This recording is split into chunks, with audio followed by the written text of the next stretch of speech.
lingkar Pekanbaru, sehingga Dumai Pekanbaru Bangkinang akan sambung terus ke arah Padang.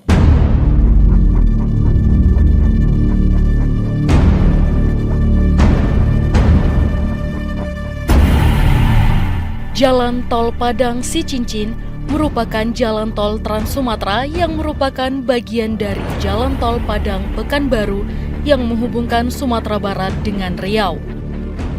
Pembangunan Tol Padang Sicincin dimulai pada Februari 2018 dengan progres konstruksi saat ini mencapai 45,5% dan progres pembebasan lahan 81,2%. Proyek jalan tol sepanjang 36,15 km ini merupakan tahap pertama pengerjaan Jalan Tol Padang Pekanbaru. Pembangunan Jalan Tol Padang Pekanbaru dibagi menjadi 6 seksi yang akan menghubungkan konektivitas Provinsi Sumatera Barat dan Riau dengan total panjang 254 km.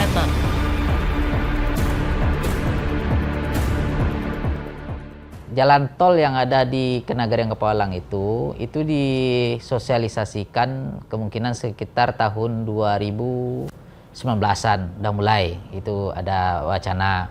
Nah, sampai data yang terakhir yang kami himpun itu bidang yang kena di Nagari Kepawalang itu lebih kurang 371 bidang tanah. Dari 371 bidang tanah tersebut terdiri dari fasilitas umum, tanah negara, dan tanah masyarakat, serta tanah masyarakat yang sudah sertifikat. Nah, kemudian yang di tanah negara itu ada sekitar 25 peta bidang yang terkonfirmasi dipastikan berada di tanah negara. Kalau secara data yang kami dapat memang benar bahwa Nagari Kepawalang adalah jumlah peta bidang atau NIS yang terbanyak di Kabupaten Padang Pariaman karena dilalui lebih kurang 3 km lebih. Itu termasuk makanya bertambah banyak karena kebetulan Nagari Kepawalang juga menjadi akses pintu masuk atau keluar dari jalan tol itu sendiri.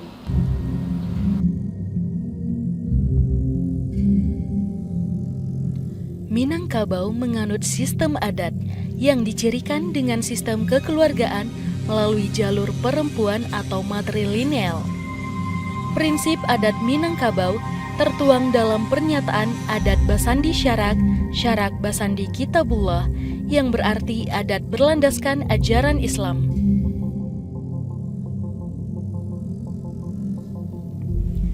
Adat Basandi Syarak, Syarak Basandi Kitabullah juga merupakan landasan dan pandangan hidup masyarakat Minangkabau. Sebagai daerah yang menjunjung tinggi hukum adat istiadat, termasuk hukum pembagian tanah di Minangkabau yang disebut sebagai tanah adat atau tanah pusaka.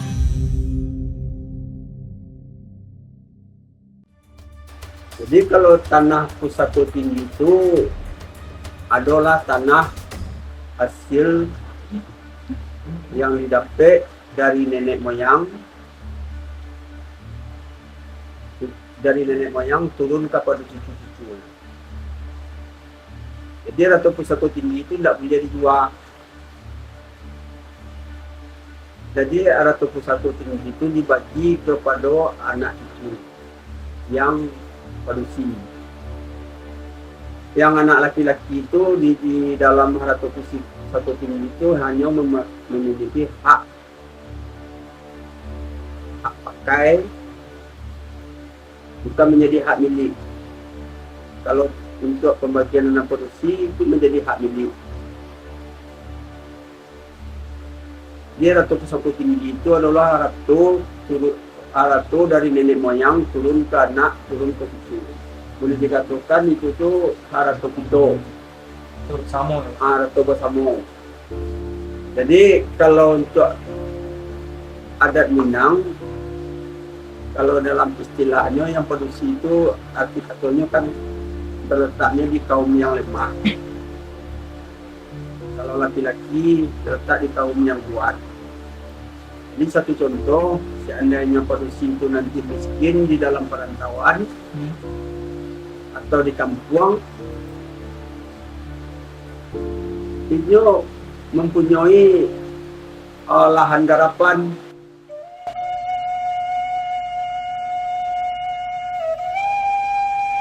Harta pusaka tinggi yang telah didapati turun-temurun dari nenek moyang menurut garis ibu dalam sistem kekerabatan matrilineal.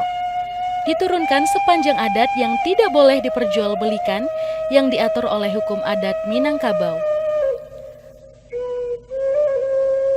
Tanah pusaka hanya diberi hak kelola dan hak manfaat, bukan kepemilikan atau hak pakai yang disebut ganggan baung tua. Adanya pembangunan jalan tol yang mengharuskan masyarakat mau tidak mau harus mengikuti perubahan zaman. Akan tetapi, tetap memelihara adat, budaya, dan tata cara yang sudah diwariskan turun-temurun.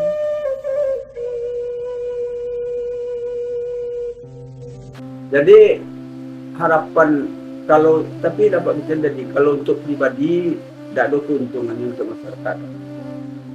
Cuman itu pun untuk keuntungan masyarakat umum, ya sah-sah saja.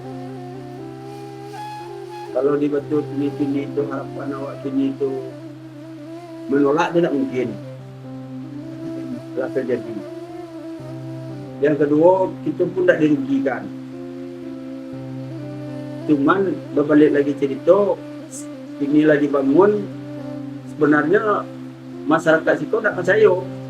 Pada saat jalan tol itu yang tidak mungkin terjadi, kan itu bukan itu jadi tanda bertanya juga di masyarakat.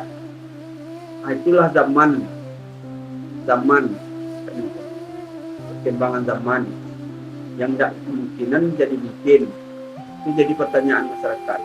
Gak yakin dulunya akan ada jalan rute di Tingki itu.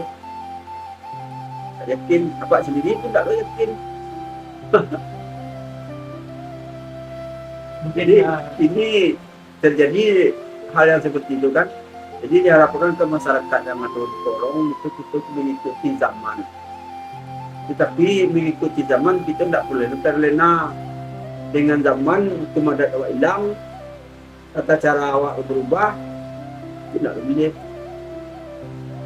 Kita boleh mengikuti perkembangan, yang ada istiadat kita tetap kita pelihara. Arti katanya seandainya perkembangan itu terjadi, olahan kita kena musyawarahkan dulu. Antara kita sama itu dimusyawarahkan. Kalau pemerintah yang membuat, tentu kita tak bisa banyak bicara. Tapi kalau pribadi yang membuat, itu harus kita kaji ulang. Untung dan rugi. Kalau pribadi, contohnya buat perusahaan itu yang membuat itu bekerja tadi. Kalau untuk jalan pembangunan pemerintah, tentu kita mau tak mau itu masyarakat banyak yang menikmati. Kita pun ke daerah ulang menikmati juga. Contohnya kita ke daerah Jawa melalui jalan tol, kita menikmati awak. Kurang setempat, tidak ada yang menikmati. Cuman untuk berusaha di pinggir jalan tol itu memang tidak dapat. Boleh dikatakan jalan tol itu monopoli. Dua area punya, itu bisa menyewa. Kalau untuk jalan tol itu untuk pribadi, rugi, untuk masyarakat umum terbantu.